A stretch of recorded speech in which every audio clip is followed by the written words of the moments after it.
Hi guys, welcome back to the Queen's Talk Show. So this is the winter series and I hope you guys will enjoy the videos I'm going to be doing this winter. So as you can see around me, it's been snowing for some days, so it's a little bit cold. Yeah, so today I just wanted to talk to you guys about a small blog that I just did some days ago, and it really inspired me, and so many people talked to me about it because a lot of things that happened in our past are still haunting a lot of people. So I want to share with you guys about our past and how we can just forget about our past, right? So this is just for us to be encouraged and just pick something, pick one or two things. Yeah, so let's do this. Okay, so recently I was reading a book about an old Jewish rabbi, and he was a teacher for a long time, like for 6 decades, and the way he was just explaining stuff, it really touched my heart. I will link the name of the book in the description, but I just want to tell you guys that everything about your past has already passed on, and this video is just for, it means that you are a winner already. You won against that past. So this is the blog I just wrote some days ago, and it's called You Are Not Your Past. And when I was reading the book about faith, the same book about the Jewish teacher, he explained much about faith. He explained that sometimes with faith, it's not about really how much you believe in God, it's about how much you trust that He's the only one who can help you to go through some stuff. And so he explained that God really wants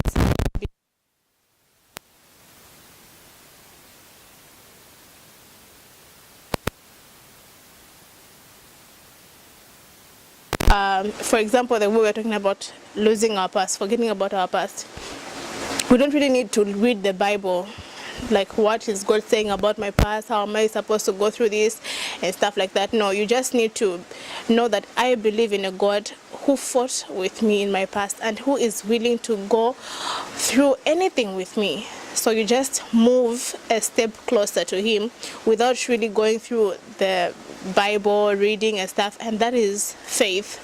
So I really learned a lot from this man. He's called Albert Lewis, and I will show you guys about the book, but it's really nice. So about our topic today, don't let the people around you judge you. Do not let the people around you judge you. Yes, they can say something about you. For example, there is this girl that I knew in my boarding school. So she really had no parents, and her life was tough. So most of the kids in like boarding school, we have food, we have clothes and stuff for 3 months. Yeah, in my country it's for 3 months in boarding school. So for her, she never had much. She never used to come with a lot of food, a lot of clothes and stuff. I remember one time when we were just opening school and people had a lot of food. You can imagine just the days we were opening.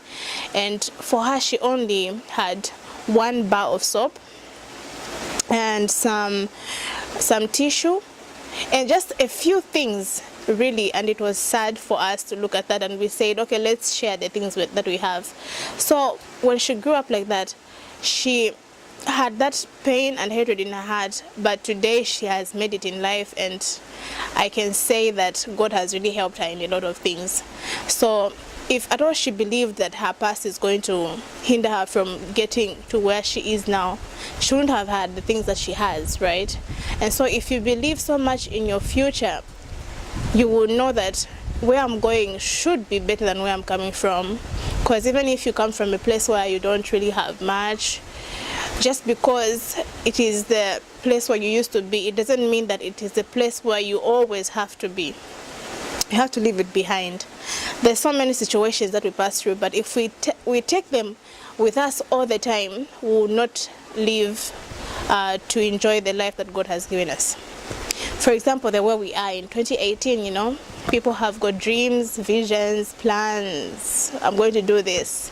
If you look at some people's diaries, trust me, it's like a Bible, so big. They've planned so much. But if you keep on having the same habits of last year, the same things that made you to lose the plans, to lose the vision that you had, you carry them along in 2018, you find that 2018 would just look like 2017.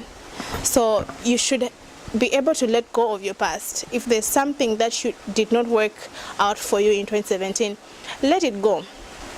Let it fly away. Let it remain in 2017, and let something new come up in 2018, something that will help you to even improve the way you do your things, right?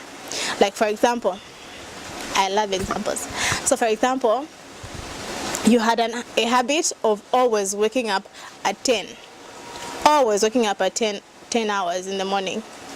Then you see that it's not working. Sometimes if you're even late for class, you're late for work, you're late for everything, even church. Shame. But this 2018, try to adjust the time and say, okay, the habit of waking up at 10 o'clock should remain in 2017. Let me wake up at 9 and see how this goes for me. And you start waking up at 9. That's just somehow what I'm trying to say. It's not really about waking up, but you can put it in your shoes and try to understand it in your own way. So if there's a habit that you used to love in 2017 that did not really work out for you, let it go. Let it fly away and lose itself in 2017. Don't carry it. Trust me, it's not worth it. So that is much about what I wanted to share with you guys about your past, because sometimes our past haunts us down to where we cannot achieve anything we want to achieve because we still carry that luggage of the past that we should let go. And I'll give another example. For so many people who like to carry things, like, it's called hoarding. That is sometimes in the medical field, it's an obsession, you know, of hoarding stuff, keeping on to things that you think they are so precious and you have so many memories about them. You just keep them in your room, and so your room just keeps getting bigger and bigger. Not really bigger in size, but bigger in stuff. You just keep hoarding things from last year. You know, people have got stuff from 10 years ago. 10 years ago, and you still keep them and say, okay, I remember that this is my grandmother who gave me, and stuff like that. Okay, it's not bad at some extent, but we should be able to let go, because it's these small things that make our hearts to be attached to odd things, you know. So let go. Some things that you don't use, some clothes that you don't use, let them go. Let them fly away this year and start a new fresh year, a fresh start, keeping room for more of what God is going to do for you this year, keeping room for more blessings, and just inviting the Holy Spirit to take control in a new beginning. Whew, that's a fresh memory. Yeah, so that is all about the past. Let's take care, and don't forget to always pray, always put God first in what you do. And in your past, whatever happened, let it go, let it fly away. Yeah, so that's about today. Thank you for listening. Goodbye.